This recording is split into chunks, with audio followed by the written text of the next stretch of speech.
উলুপ কম্পনের ডাটা এটি হচ্ছে মহা ওষুধ বলে থাকি কেন না। আমরা এমন একটা গাছের সাথে আপনাদের পরিচয় করে দেবো বা যার বিষয়ে কথা বলবো।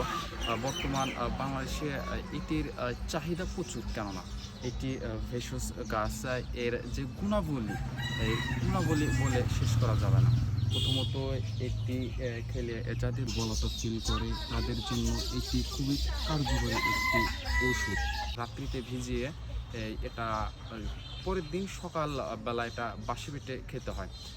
এতে তার যে শারীরিক যে ঘাটতি এবং অপরদিকে শরীরে যে ক্লান্তি বা মানসিক যে দুর্বলতা এটা সমাধান করে থাকেন। এই সেই উলুপ কম্পোনেন্ট ডাটা একদম আমরা দেখতে পাচ্ছি জঙ্গলের ভিতরে, স্তূপের ভিতরে এই গাছটি বড় হয়েছে। আসলে এর কোনো কদর নেই, কেননা আমরা এটি ওষুধ হিসেবে গ্রহণ করতে পারি, কিন্তু আমরা এটা টাকা দিয়ে না কেনার কারণে আর কোনো কদর আমরা করি না। আমরা এটাকে বলে থাকি উলুপ কম্পনের গাছ বা উলুপ কম্পনের ডাটা। এই মহা ওষুধ সেই গাছটি হলো এই গাছ, উলুপ কম্পনের গাছ।